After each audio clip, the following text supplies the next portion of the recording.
நான் கேட்டேன், என் மனைவி என்ன படிச்சிருக்காங்கன்னு தெரியுமான்னு கேட்டேன், தெரியாதுனாரு. என் மனைவி என்ன சம்பாதிக்கிறாங்களான்னு கேட்டேன், தெரியாதுனாரு. என் மனைவி மல்டிநேஷனல் கம்பெனில வேலை பார்க்கறாங்களான்னு தெரியுமான்னு கேட்டேன், தெரியாதுனாரு.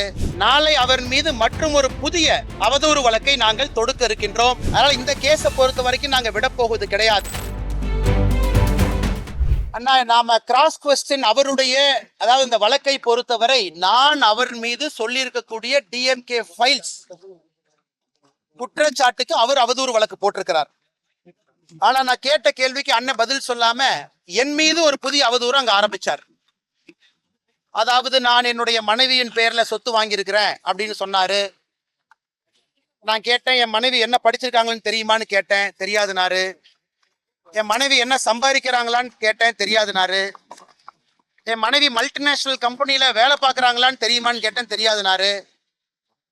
நாங்கள் வாங்கியிருக்கக்கூடிய சொத்து முழுவதும் வருமான வரித்துறை கட்டி வாங்கப்பட்ட சொத்துன்னு கேட்டேன், தெரியாதுனாரு.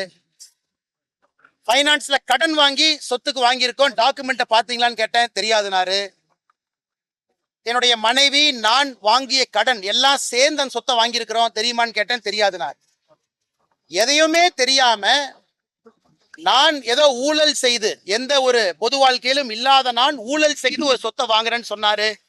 அதற்காக கிராஸ் எக்ஸாமினேஷன் நடக்கும் பொழுதே அதை நீதியரசரிடம் பதிவு செய்துவிட்டு நாளை அவர் மீது மற்றும் ஒரு புதிய அவதூறு வழக்கை நாங்கள் தொடுக்க இருக்கின்றோம்.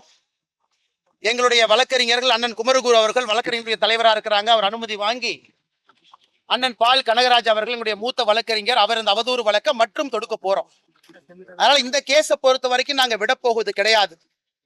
நான் அந்த அவதூறு வழக்குல சொத்தை எப்படி வாங்கணும், எங்களுடைய பேங்க் அக்கவுண்ட்ல நானும் என் மனைவியும் திருமணத்திற்கு பிறகு 15 ஆண்டுகள்ல எவ்வளவு சம்பாதிச்சிருக்கோம், என்னுடைய மனைவி எந்த நிறுவனத்துல ஐஏஎம் பெங்களூர்ல படித்த பிறகு மும்பையில, பெங்களூர்ல, சென்னையில வேலை பார்த்த நிறுவனத்துல வாங்கியிருக்கக்கூடிய சம்பளம், எக்ஸ்ட்ரா நாங்க வாங்கிய கடன் அனைத்தையும் அந்த அவதூறு வழக்கின் பொழுது பொதுவெளியில வெளியிட இருக்கின்றோம்.